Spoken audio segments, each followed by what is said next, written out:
अस्सलाम वालेकुम, कैसे हैं आप सब? हम भी अल्हम्दुलिल्लाह ठीक हैं और मैं उम्मीद करती हूँ कि आप लोग भी सब ठीक-ठाक होंगे। तो फिर देखते हैं आज की वीडियो। वीडियो शुरू करने से पहले मैंने आप लोगों से ये रिक्वेस्ट करनी थी कि जिन्होंने अभी तक मुझे सब्सक्राइब नहीं किया है तो वो ज़रूर कर लें ताकि मेरी आने वाली वीडियोज़ उन्हें मिलती रहें।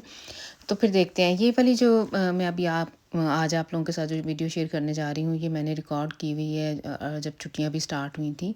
तो बच्चों का ये वाला कमरा असद का और अरहम का ये कमरा है जिधर इस टाइम ये जो आप लोग क्लिप देख रहे हैं। तो मेरा प्लान ये था कि जब मेरी अपनी भी वेकेशन होंगी तो इसको मैंने रेनोवेट करना है। इसके टपेटन वगैरह ये जो वॉलपेपर है वो चेंज करना है और इसका कलर पेंट करना था इस कमरे को। तो इसलिए मैंने बच्चों को लगाया हुआ है कि ये अपना ना चीज़ें जो हैं इनकी उन्हें ऑर्डनिंग में करें, जो फेंकने वाली चीज़ें हैं वो फेंक दें, जो पुरानी कापियाँ हैं इनकी जो hefte वगैरह हैं वो और जो बुक्स हैं जो नहीं चाहिए वो नीचे बेसमेंट में मैंने एक अलमारी इन बच्चों को दी हुई है। अपनी जो पुरानी चीज़ें हैं ये उधर रखते रहते हैं और फिर जब कभी मुझे टाइम मिले तो मैं इन्हें लेके नीचे जाती हूँ तो फिर जो चीज़ें चाहिए हों ये रख लेते होते हैं, वरना वो बाकी फिर हम फेंक देते हैं।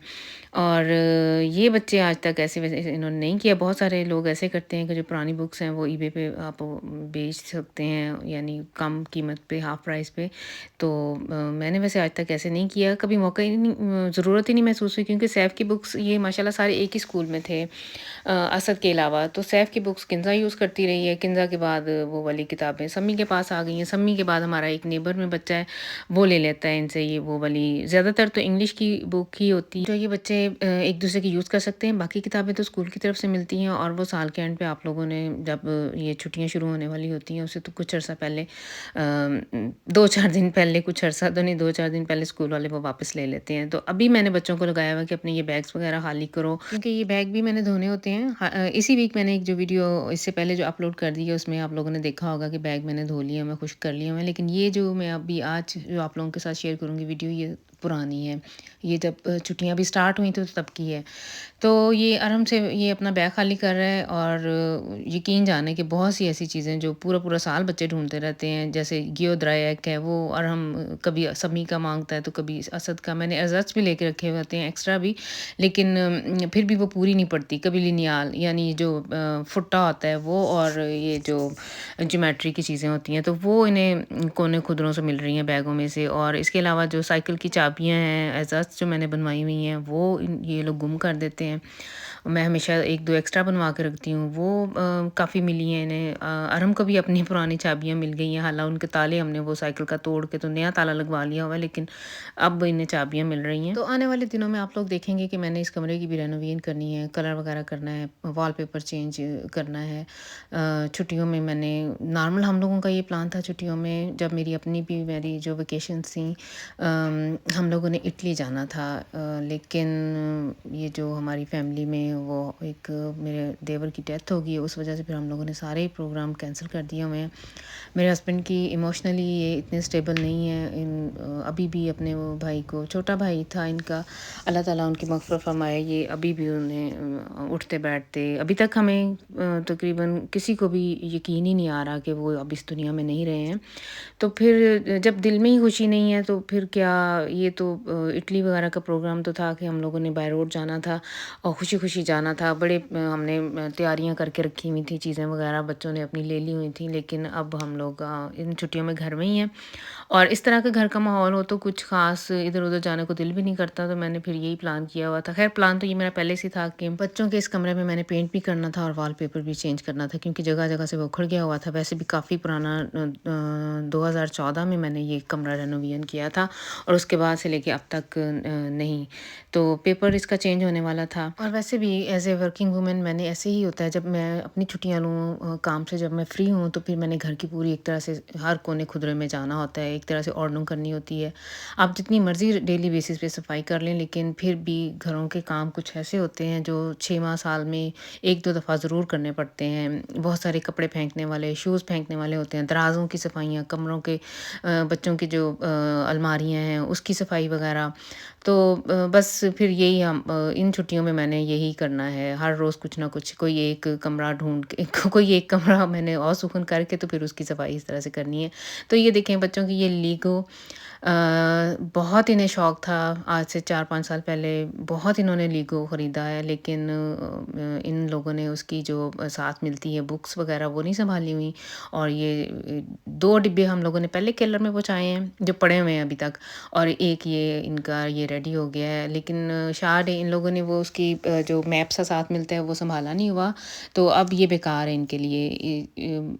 मुझे खुद भी नहीं समझ आती इसका हमने क्या करना है। मैंने इसे यही कहा है कि ऐसे शू कार्टन में डालो इसे, तो इसे बेसमेंट में पहुँचाओ, देखें क्या पता कहीं से इसके वो मैप भी मिल जाएँ, तो फिर दोबारा तुम लोग इसे बाउंड कर सको, इसे फिर से दोबारा खेल सको। लेकिन अब इन बच्चों की उम्र उसके साथ खेलने लीगो से खेलने वाली नहीं रही है। अब इनकी ज़्यादातर दिलचस्पियाँ यही हैं, ऑनलाइन ये जो वीडियो गेम्स बच्चे मिलके खेलते हैं, तो ये वो खेलते हैं, और ये अब बेकार ऐसे ही पड़े रहेंगे। तो कुछ देर अब दिल की तसल्ली के लिए इसे मैं केलर में रखूँगी, और फिर केलर से उठा के तो हम इसे बाहर फेंक देंगे जब कभी हिश पे मिल गया तो। बच्चे ऊपर अपना कमरे की सफाई कर रहे थे, और इधर मैं नीचे आई हूँ, तो सम्मी को माशाल्लाह से भूख लगी हुई थी। इसने खुद ही बगैर मुझे कहा ही नहीं कि मम्मा जी कुछ खाने के लिए बना दें, तो खुद ही इसने ये बूस्ट वगैरह गर्म किए हैं और सैंडविच बना के तो खा रहा है। और अभी तक खाना मैं जब सफाइयों वगैरह में लगी हूँ तो फिर खाने को ऐसे देर हो ही जाती है, तो अब मैंने सोचा है कि चलो किचन में चलती हूँ, चल के खाने का काम पहले ख़त्म कर लूँ और बाकी का काम बाद में आके करती हूँ। तो ये आ जाएँ फिर अब किचन में। तो यही प्लान किया मैंने आज के, ये कोफ्ते बनाती हूँ। उसके लिए मैंने हेंचिन फिली ले ली है, यानी जो सीने का गोश्त होता है मुर्गी का, वो लिया है, और इसके अंदर मैंने हरी मिर्च डाली है और प्याज डाला है 1-2, और ब्रेड के साथ मैंने इसको अच्छी तरह से ग्राइंड कर लेना है। मैं हमेशा ये इसकी बाइंडिंग के लिए कोफ्तों की ब्रेड का यूज़ करती हूँ। बहुत अच्छे सॉफ्ट से कोफ्ते इससे मेरे बन जाते हैं, कभी भी नहीं ऐसे ना, अल्हम्दुलिल्लाह ये नहीं मैं अपनी तारीफ़ खुद कर रही हूँ, टूटते भी नहीं हैं और बड़े अच्छे से सॉफ्ट से बनते हैं।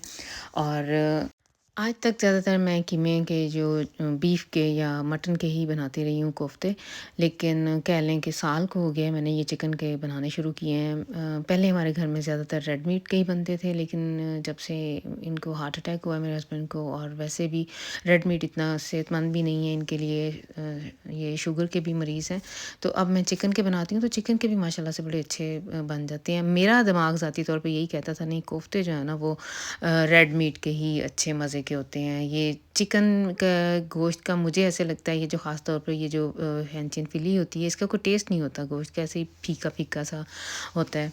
तो लेकिन सही बन जाते हैं। तो अब आ जाए इसके मसाले की तरफ। तो आप लोगों ने पीछे जो क्लिप गुज़रा है देखा होगा कि मैंने वो प्याज़ था उसको मैंने पहले क्रश कर लिया, फिर उसे मैंने कुकिंग ऑयल में लाइट सा ब्राउन करके तो लहसुन अदरक का पेस्ट डाला है, नमक मिर्चें डाल दी हैं, हल्दी डाली है थोड़ी सी, और उसको अच्छी तरह से मैंने फ्राई कर लिया है। और इस मसाले को मैंने पहले फ्राई भूनने के बाद मैंने इसको फिर हैंड मिक्सर से अच्छी तरह से इसको जो स्टाव मिक्सर था मेरे पास उससे मैंने इसको पीस भी लिया है। अच्छा, मैं पता क्या करती हूँ, पहले भी मैं जब कोफ्ते बनाऊँ तो उसमें प्याज ग्राइंड करके डालती हूँ, लेकिन बाद में इसे स्टाव मिक्सर से फिर एक दफ़ा पीस लेती हूँ। इससे ग्रेवी बड़ी अच्छी बनती है, वो जो खड़ा खड़े से प्याज वगैरह वो नज़र नहीं आते, वो बहुत अच्छी तरह से फ्राई हो सॉरी घुल मिल जाते हैं, अच्छी तरह से ग्राइंड हो जाते हैं। तो उसको मैंने अच्छी तरह से मसाले को भूनने के बाद पानी डाल दिया था, और जब थोड़ा पानी बॉयल होना शुरू हो गया था तो फिर इसके अंदर मैंने एक-एक करके कोफ्ते ऐड कर दिए हैं।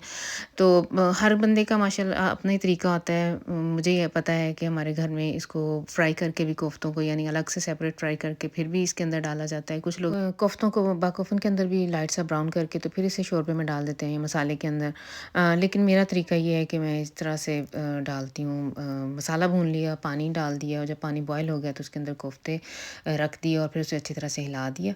और जब मुझे लगा कि ये गल चुके होंगे अंदर, तो फिर मैंने इसके अंदर अंडे डाल दिए। हमारे घर में वैसे ज़्यादातर ये अंडे कोफ्ते ही बनते हैं, आलू बहुत कम है कि मैं कोफ्तों के अंदर इस्तेमाल करूँ। तो खाना मैंने बना लिया और अब मैं और समी जा रहे हैं बाज़ार। मुझे 1-2 चीज़ें चाहिए थी लीडल से। मैंने एक रेसिपी ट्राई करनी है, तो उसके लिए मुझे बैंगन चाहिए, वो मैंने लेने हैं। और समी मेरे साथ इसलिए, ये वैसे ज़्यादा नहीं जाता है, कभी-कभार ही मेरे साथ जाता है। इसको फुटबॉल खेलते हुए इसने जो बाल लंबे किए हुए हैं ना वो तंग करते हैं, तो ये आजकल हेयर बैंड ढूँढ रहा है जो या जो स्पोर्ट्समैन यूज़ करते हैं। तो हम लोग जिधर से स्पोर्ट्स की चीज़ें मिलती हैं उस इंटर स्पोर्ट पे मैं गई थी, तो उन्होंने कहा है कि जी अभी तक हमारी वो चीज़ें ये जो क्रीक चल रही है यूक्रेन की, उसकी वजह से बहुत सारी चीज़ें जो हैं फुटबॉल शूज़ या इस तरह की स्पोर्ट्स की चीज़ें देर से दुकानों पे आ रही हैं और जब ख़त्म हो जाती हैं तो इन्हें 2-2 4-4 हफ़्ते इंतज़ार करना पड़ता है। तो उसने मुझे यही कह के भेजा है कि 2 हफ़्ते के बाद आना, तब तक हो सकता है हमारे पास आ जाए, इस टाइम हमारे पास स्टॉक में नहीं है। मैंने इसे कहा था कि हो सकता है हमें इससे सॉरी एक्शन से मिल जाए या C&F वगैरह पे हो सकता है उधर पड़ा हो, तो ये मेरे साथ आ गया है देखने के लिए, लेकिन हमें नहीं मिला। और अब इसे मैंने यही कहा कि अमेज़न वगैरह पे देख ले या कहीं और से स्पोर्ट की जहाँ से चीज़ें आडिडास वगैरह के जो ऑनलाइन स्टोर हैं उधर ट्राई करो। तो ख़रीदारी हमने जो थोड़ी बहुत चीज़ें लेनी थी वो हम लोगों ने ले ली हैं और अब हम लोग घर आ गए हैं। तो ये देखें जी, ये मैंने बैंगन लिया है लीडल से और इसको मैंने अभी इस कट्स लगा लिए हैं चारों तरफ इसके, मैंने थोड़े डीप करके मैंने कट्स लगाए हैं और इसको मैंने आलू फोली में लपेट के, यानी ये जो फॉइल पेपर है, लहसुन को भी और बैंगन को भी इसको बाकफन में रख देना है तकरीबन 45 से 50 मिनट्स तक के लिए, यहाँ तक कि ये अंदर से अच्छी तरह से गल जाए। और ये जो मैंने रेसिपी बनानी है इसके लिए मुझे ताहीनी भी बनानी है और उसके लिए मैंने ये जो तिल हैं इनको मैंने ग्राइंड करना है ओलिवन ऑयल के साथ। आसान सा इसका तरीका है इनको, लेकिन मैंने थोड़ी देर पहले थोड़ा सा रोस्ट कर लेना है तिलों को। अच्छा, मैंने ये वाइट वाले तिल लिए हैं और डीएम से मैं ये लेके आई थी, बियो वाले तिल हैं ये, और इनको मैंने हल्का सा रोस्ट कर लेना है, बहुत ज़्यादा नहीं, ये ना हो ये रोस्ट करते हुए तेल अपना छोड़ दें।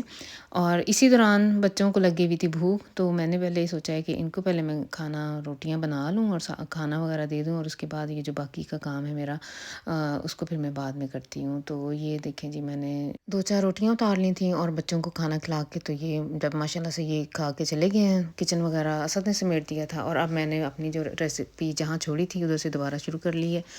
तो तिलों को मैंने ओलिवन ऑयल के साथ बहुत अच्छी तरह से ग्राइंड करना है। इस सारे प्रोसेस को तकरीबन कह लें कि 20 मिनट तो लग ही गए थे। ग्राइंड करते हुए साथ साथ मैं थोड़ा थोड़ा करके ओलिवन ऑयल ऐड करती गई हूँ। अंदाज़े के मुताबिक ही है, जैसे आपने अपने अंदाज़े से डालना है, यहाँ तक कि एक पेस्ट फॉर्म में ये आ जाए। ये जो तिलों का जो मिक्सचर है एक पेस्ट सी फॉर्म इसकी बन जाएगी।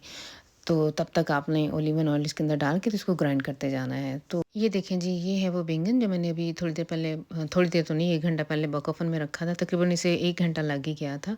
तो इसके अंदर से ये जो गूदा है ये मैंने निकाल के हरी मिर्चों के साथ इसे मैंने ग्राइंड करना है और बाद में इसके अंदर ये जो मैंने ताहीनी बनाई थी इसके मैंने 2 चम्मच इसके अंदर डाल दिए थे, भर भर के 2 चम्मच, और लाल मिर्च भी डाली थी, जो साबुत जो लाल मिर्च है वो मैंने डाल के, तो इसको मैंने अच्छी तरह से इस तरह से ग्राइंड कर लेना था। बाद में इसकी गार्निशिंग के लिए मैंने ओलिवन ऑयल यूज़ किया है और थोड़ी सी जो चिली फ्लेक्स हैं वो ऊपर से डाल दिए थे और हरी मिर्च रखी थी इसके ऊपर और पुदीना और हरा धनिया से आप इसे सर्व कर सकते हैं। तो ये बहुत ही मज़े का बाबा गनौश बना था और मेरे घर में हम सबको ये बहुत पसंद आया था, रोटी के साथ इसका बहुत मज़ा आया था। तो बस फिर ये थी आज की वीडियो। आई होप कि आप इसे एंजॉय करेंगे। नेक्स्ट टाइम तक के लिए दें इजाज़त। अल्लाह हाफ़िज़।